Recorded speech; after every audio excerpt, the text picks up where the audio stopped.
In the first of what should be many moves to open up cap space, the Seahawks may have created a bit more clarity for the quarterback position. I'll be breaking it all down in our Blue Friday edition of Locked On Seahawks.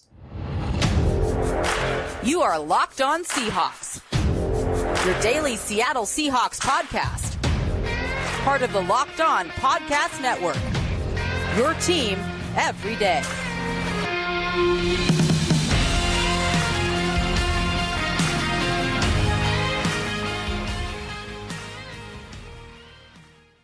Greetings, 12. This is Corbin Smith, host of the Locked On Seahawks podcast, your daily Seahawks podcast, part of the Locked On Podcast Network, your team every day. A special thanks to all the 12s out there, whether you're listening in nearby Moses Lake, Washington, or in Little Rock, Arkansas. Greatly appreciate each and every one of you for making Locked On Seahawks your first listen 5 days a week.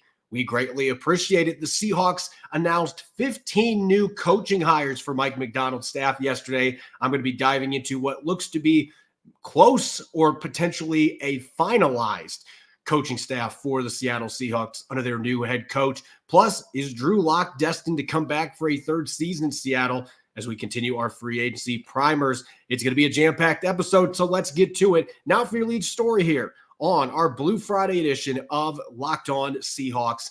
Going into the 2024 offseason, the Seahawks have one of the worst salary cap situations in the NFL. Now, as we've discussed in earlier episodes, there certainly are a number of ways the Seahawks can get in a much healthier position salary cap wise. There are a lot of teams that are in worse situations when you dig deeper into their financials, but the Seahawks are going to have to make a number of moves, and they made their first one yesterday, restructuring Geno Smith's contract, his roster bonus of $9.6 million due on March 18th, being turned into a signing bonus that was paid to him immediately. That created a little over $4 million in cap space. The Seahawks are still technically in the red for effective cap space, according to overthecap.com.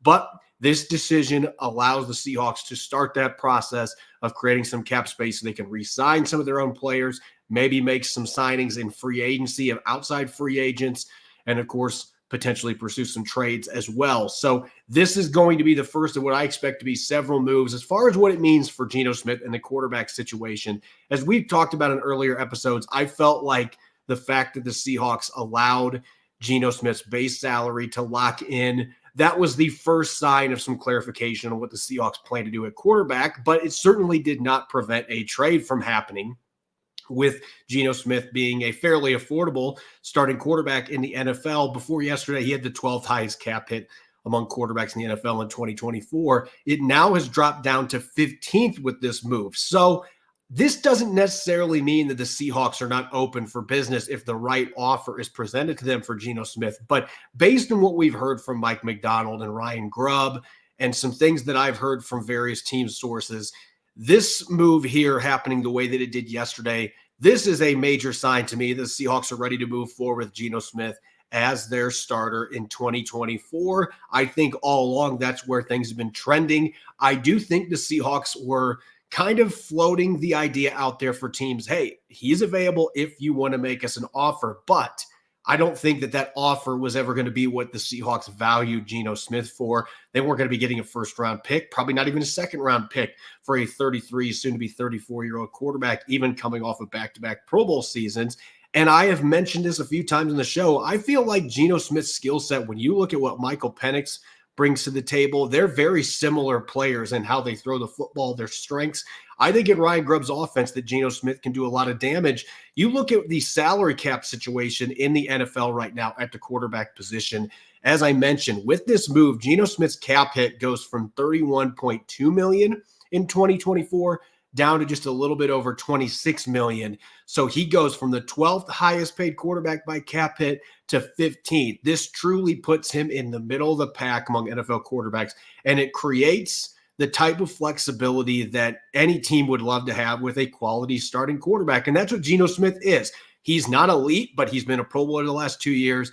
Statistically, he is in the top 5 or 6 quarterbacks in most major stats. Aside from missing 2 games in December, he's been very durable as well. So when you consider some of the other quarterbacks in the league that have much bigger cap hits, just look at who's at number 6 for the New York Giants. Daniel Jones, coming off a torn ACL, his cap hit for 2024 is $47.2 million. Russell Wilson, who isn't expected to be on the Denver Broncos, has a $35.4 million cap hit. The Broncos are going to have to eat a lot of money to move on from him. And even at the number 4 spot, Kyler Murray played a handful of games last year, but he's coming off of a torn ACL that caused him to miss most of last season.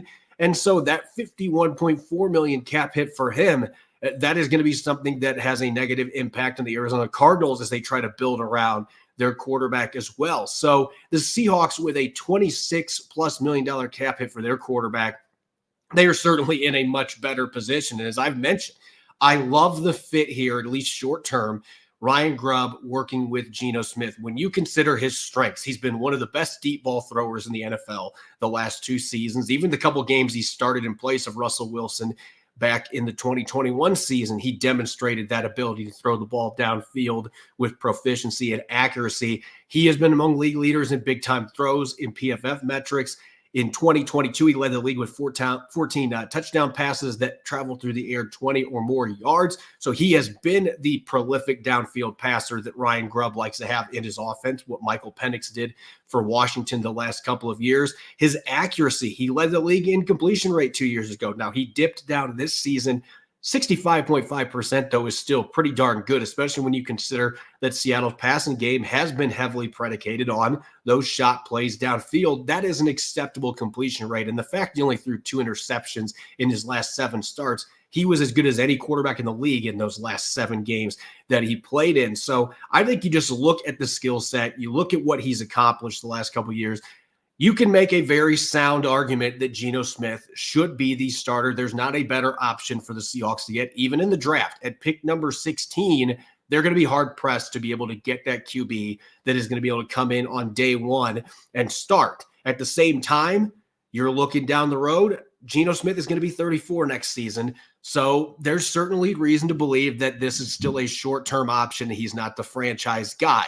So those two things don't have to be exclusive. You can be really happy and content with what you have at quarterback right now, and you can still draft a QB that you can slot in to develop behind him in a year or 2 from now. You could have that quarterback take over, or maybe they wait another season. It could be 2025 or even 2026 before the Seahawks invest a high draft pick in that future quarterback. Geno Smith gives them that flexibility. At the same time, with that cap hit being as low as it is, the Seahawks could still potentially move Smith if the right deal was floated to them before the start of the league year, and they could move him. But I think based on the fact that they restructured this contract when they did, this is not something they had to rush to do right this moment. They could have waited till the new league year started. That signing bonus, the roster bonus, did not kick in until March 18th. So that would have given them a few days there. If they felt like there wasn't going to be a trade, they could have made the move then, right when the league year starts, to make sure that they're cap compliant. But this move was made, I think, in part because the Seahawks, they wanted that cap flexibility, and they also feel confident in Geno Smith being their starting quarterback. So while I'm not going to sit here and say this 100% guarantees that Geno Smith is a starter under center, I'm confident to go at 98%. I will leave a little wiggle room that because the cap hit is low, there could be another quarterback needy team. I'll mention this later in the show. There are a lot of teams that could use an upgrade at the quarterback position going into next season.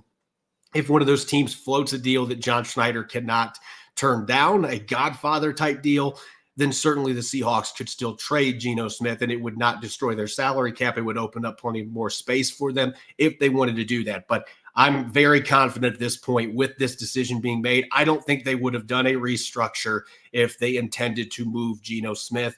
I anticipate that he is going to be the starter under center for Ryan Grubb and the Seahawks next season. So this does provide a little bit of clarity, in my opinion, at the quarterback spot. Up next, speaking of clarity, Mike Macdonald now has a 23-coach staff. We're going to look at the latest officially announced hirings on offense and defense for the Seahawks. A nice blend of experience and first-timers coming to the NFL. Don't go away. You're listening to the Blue Friday edition of Locked On Seahawks.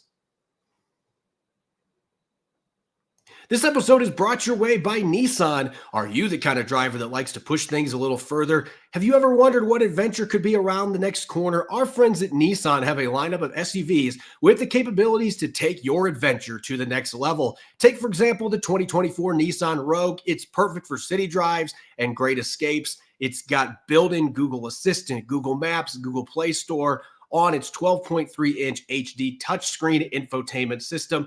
And then the 2024 Rogue, just to say it's the perfect midsize crossover for your next adventure. The 2024 Nissan Armada is also another really enticing option. It'll change what you expect from a full-size SUV. Picture a rugged 4x4 that can seat up to 8 in first-class luxury and style. Tow bigger and explore further in the 2024 Armada. Take the Nissan Rogue, Nissan Pathfinder, or Nissan Armada and go find that next big adventure you're looking for. Shop NissanUSA.com.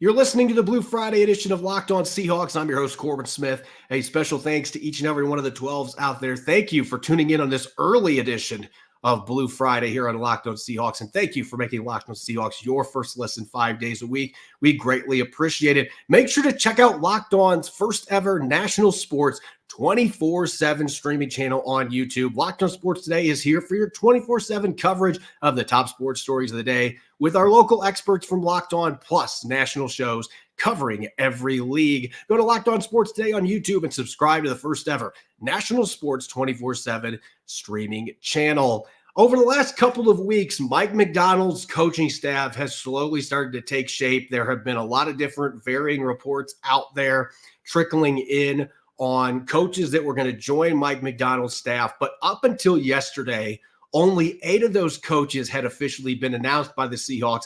That has now changed. Seattle releasing an announcement with 15 coaches added to the staff, pushing the total to 23 coaches for the Seahawks. That is the same number that they had last year under Pete Carroll. There are still a few positions that I could see being filled. I don't see a strength conditioning coach either. So I anticipate there will be a few more names added to this here in the near future. Going to have a little bigger staff than what Pete Carroll had in his last season with the Seahawks. But nonetheless, this looks to be very close to being a finalized coaching staff for the Seahawks. And we've mentioned this a lot on the show, and I'm going to continue to hammer home the point. When you have 3 first-time coordinators, as the Seahawks do, you need to have experience with your other assistant coaches. And I think that John Schneider and Mike Macdonald have done a really good job of balancing the intriguing young coaches with experienced, savvy coaches that have been through the wars, that they have been around all the blocks. They know what to expect in the NFL, and they've done a good job of that across the board. Let's look at the offensive side of the football, for example.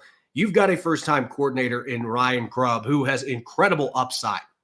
We've seen the offenses that he has coached at the college level at Fresno State and Washington. An incredibly intelligent offensive mind now gets his chance to bring his play calling talents to the NFL level. But look at some of the coaches that the Seahawks have added underneath him on his staff to help navigate this first year coming to the NFL. Jake Peetz has been both in college and the NFL as the passing game coordinator.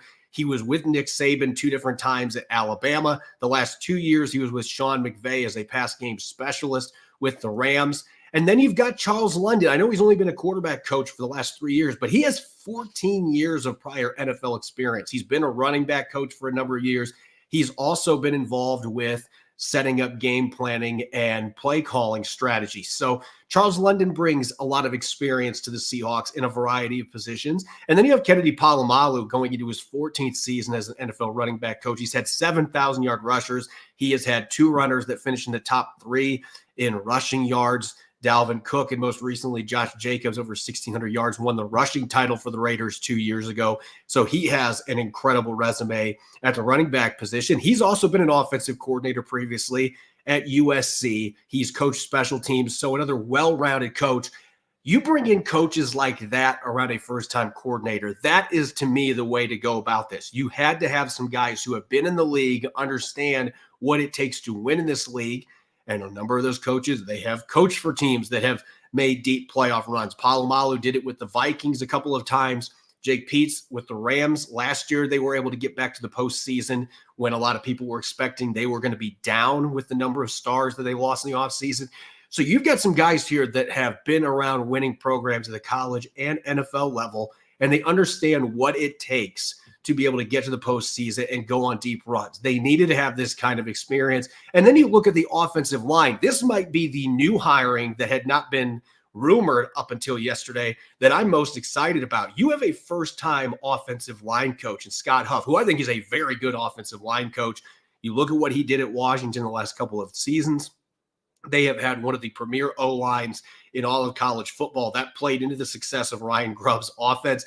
They've got at least 2, maybe 3 of those offensive linemen from last year's team that are going to get drafted this year. A couple of them could be early rounds. So he has done a great job. But again, this is his first time in the NFL. This is a big jump for any positional coach.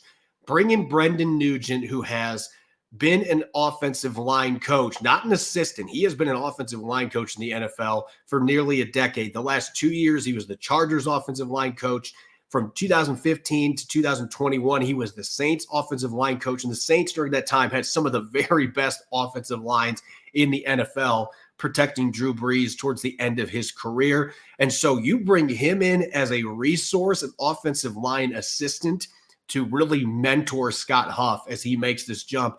Not only that, he's just going to, on his own accord, he is going to make the offensive line that much better because of his past experience and some of the teams that he has coached. And so I absolutely love this addition. And then on the other side of the coin, you've got some young coaches they're bringing in that don't have a lot of experience, like Tyson Prince, for example, who was with Sacramento State last year. He previously was on Ryan Grubb's offensive staff at Washington in 2022. He only has 1 prior year of NFL experience, but he's going to be an assistant receiver coach. He gets to work with Frisman Jackson, who has 5 prior seasons in the NFL coaching the position. And then you bring in Quinshawn Odom, who has got a few years of NFL experience, to do the O-line quality control. So they actually have 2 quality control coaches. Zach Hill, his first year in the NFL, a lot of college experience as an OC and a QB coach at Boise State and Arizona State. He was also at Eastern Washington, former Central Washington quarterback that threw a bunch of touchdowns for the Wildcats. So he is very familiar with the Pacific Northwest and the state of Washington. You've got a really nice blend of experienced coaches and incoming first-time young coaches that really can learn from those experienced coaches. So from that aspect, I like what the Seahawks have done here. I'm also excited on the defensive side of the football with some of the moves that have been made on Aden Durde's staff. And most of this staff had already been announced. Leslie Frazier, we've known about him being the assistant head coach really since Mike Macdonald got the job. It was only about 24 hours after that that Leslie Frazier decided to pick the Seahawks instead of the 3 other teams that reportedly were interested in bringing him on board as an assistant head coach. 24 previous seasons of NFL experience. This is the kind of mentor you need for a defensive head coach. Like Mike Macdonald, who was in his first run as a head coach in the league. They've worked together previously in Baltimore. Carl Scott, the only holdover from Pete Carroll's staff, is in his 4th season in the NFL, but he's been with Nick Saban at Alabama. He has had success developing young cornerbacks with Reek Woolen and Devin Witherspoon. His return made sense. And then Justin Hines, the defensive line coach coming in. He was an assistant with the Bears who had, I believe, the number 1 rushing defense in the NFL last year. So that should provide a little bit of excitement for Seahawk fans. What I'm most intrigued by, though, is what the Seahawks have done at the linebacker spot. We don't know who's going to be playing there at this point, with Bobby Wagner, Devin Bush, and Jordan Brooks all being free agents. But you have Kirk Olivadotti, who is going to be in his 22nd season coaching in the NFL. The majority of that he's been coaching linebackers, has an incredible track record, much like Kennedy Palomalu. It seems like everywhere he's been able to develop top-notch linebackers. We saw what he did in Green Bay, turning Devondre Campbell into a first-team All-Pro. Quay Walker had a breakout season playing for him last season. So whoever's going to be at linebacker for the Seahawks should be in good shape with him as an inside linebackers coach.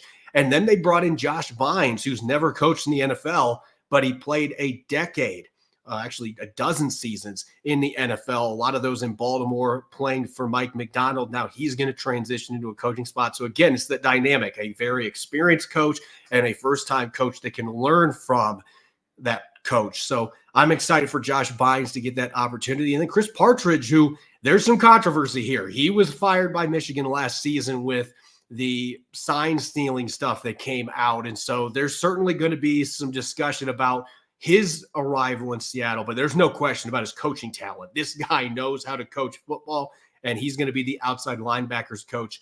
He's previously worked with Mike Macdonald. That one year he was defensive coordinator at Michigan. So there are links here. He is certainly a talented coach, but that is the one hiring here that might leave some fans scratching their heads a little bit because of what his past is like, what happened last year with him ultimately being the fall guy with that sign stealing thing that ultimately led to a 3-game suspension for head coach Jim Harbaugh. But Michigan still got to compete for the national title and ended up winning the championship over Washington. Now he gets to take his talents to the NFL as an outside linebacker coach. Looking at the rest of the staff, Jeff Howard, as I talked about yesterday, he has coached for almost a decade, or actually he's coached 11 years in the NFL previously, most of those being with the Minnesota Vikings. He was brought in by Leslie Frazier to come to the league for the first time when Frazier was the head coach of the Vikings. He's coached safeties. He's coached linebackers.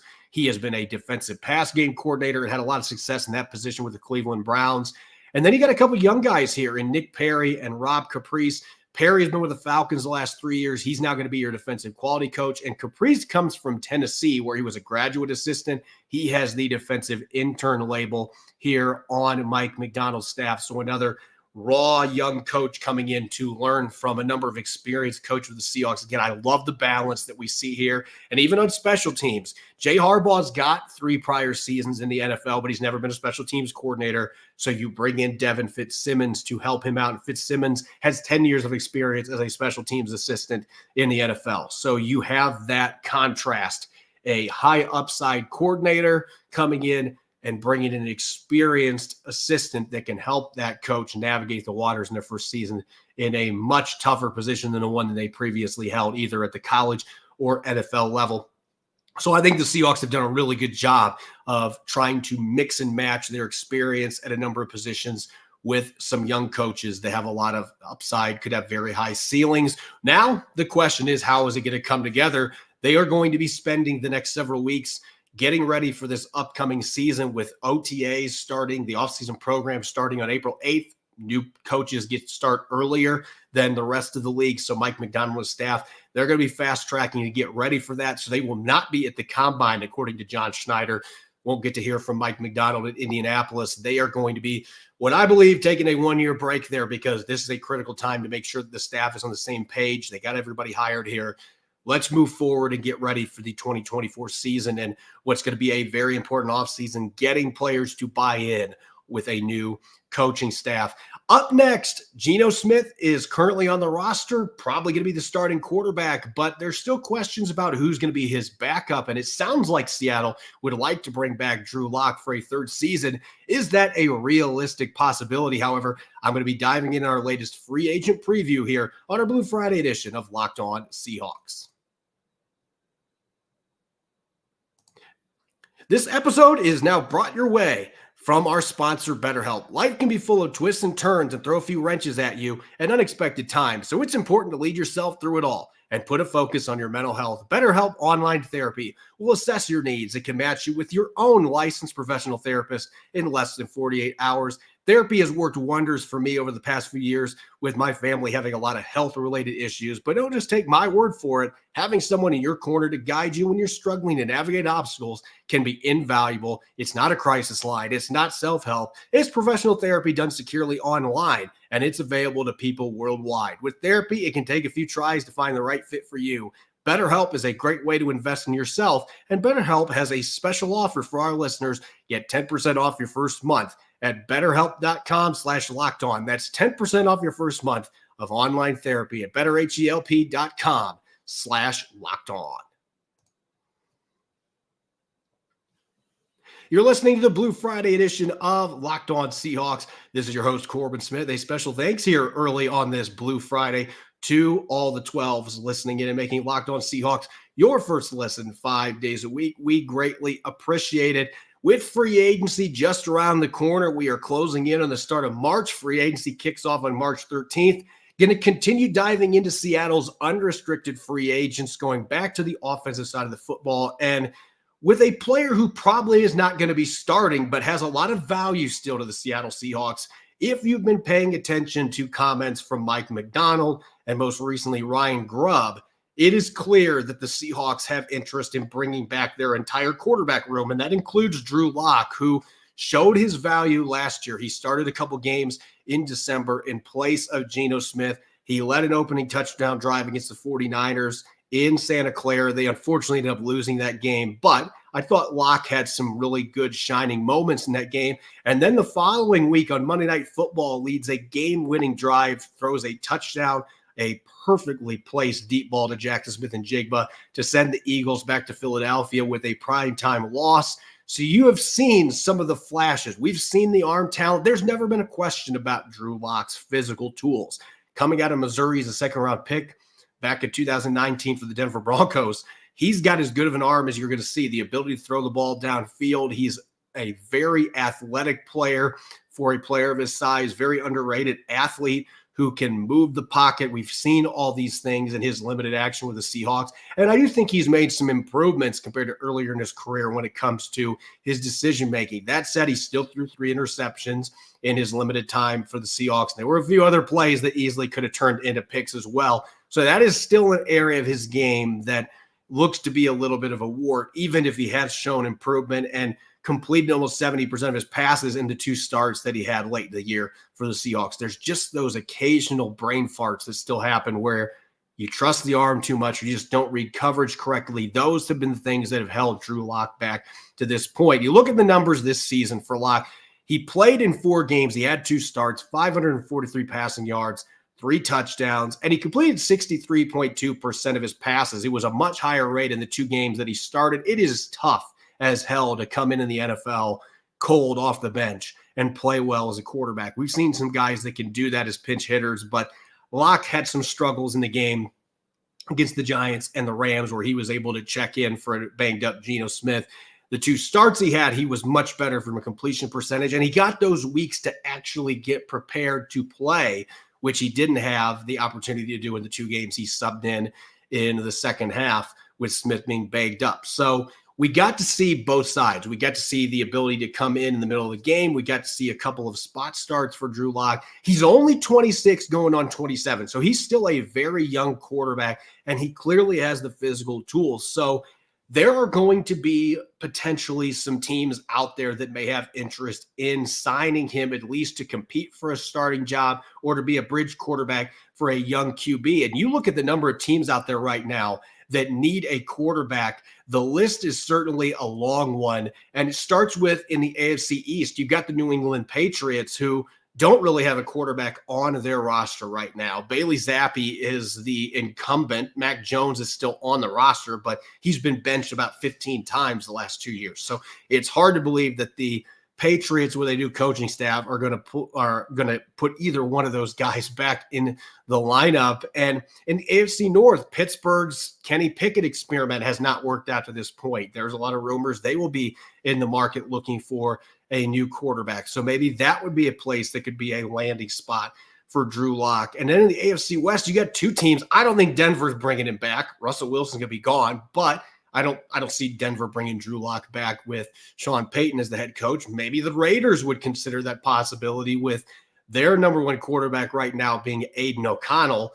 They could certainly look to bring in Drew Lock to compete against O'Connell and or a rookie quarterback. And then you go to the NFC in the East. The Washington Commanders, is Sam Howell your guy? They have a high draft pick, so they're probably going to be picking one of the top quarterbacks in this year's draft. And the New York Giants, Daniel Jones, I mentioned that $40+ million dead cap hit that he would have this year.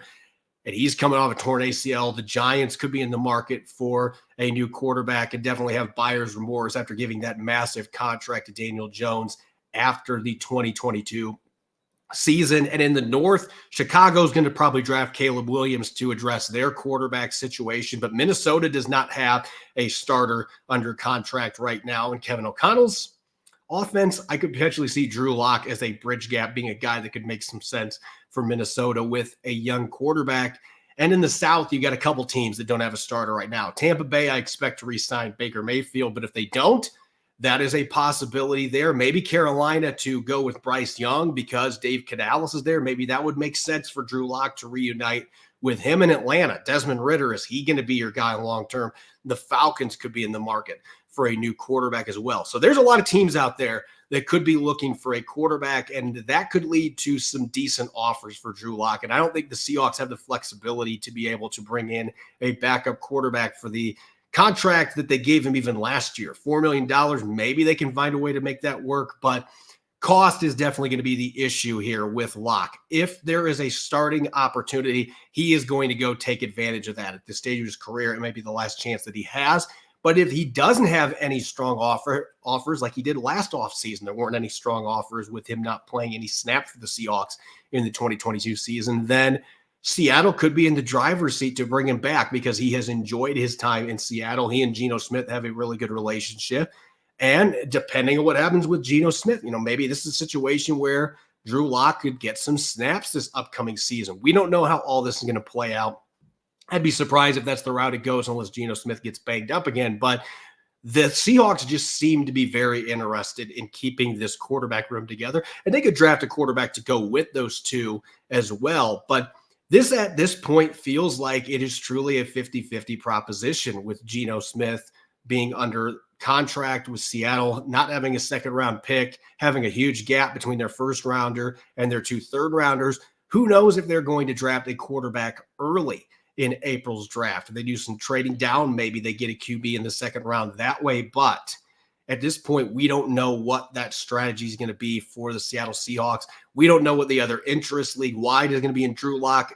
Are those 2 starts he had in December going to be enough to sway a team to throw some more money at him as a potential starting option in 2024?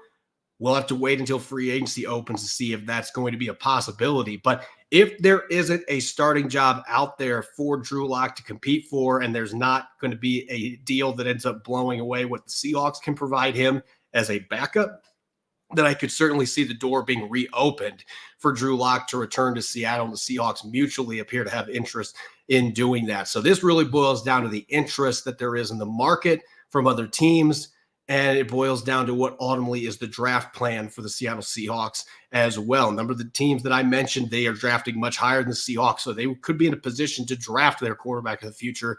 And that may eliminate them from potentially looking at Drew Lock too. So this is one of those wild cards for the Seahawks in free agency. But obviously from a scheme fit, again, he's got the big arm. He can throw the ball downfield, underrated athlete. You can see why Ryan Grubb would be intrigued by the opportunity to be able to work with him, even if he's not going to be the starting quarterback. If there's not another option out there, why not come back to Seattle? So I think the door is very much still open for this to happen. At the same time, all it takes is one team having some interest in him competing for a starting job and maybe offering a little more money than Seattle feasibly can, and it would make sense for him to go elsewhere. So again, this really is a wild card. We'll see what ultimately happens. I think the Seahawks want to have Drew Lock and Geno Smith both on the roster for next season. That may or may not be feasible, though, depending on how things play out early in the free agency period. As always, you can follow me on X and Threads at Corbin Smith NFL. Make sure to follow and subscribe Locked On Seahawks on YouTube and wherever you listen to your podcast to make sure you don't miss a single episode. When we come back on Monday, it's going to be Mock Draft Monday, and it's going to be the first one this year where we're going to be looking through a few fan-submitted mock drafts. So make sure you're checking out my social media and submitting those when I put the post up later today. Thanks for listening, and enjoy your weekend. Go Hawks.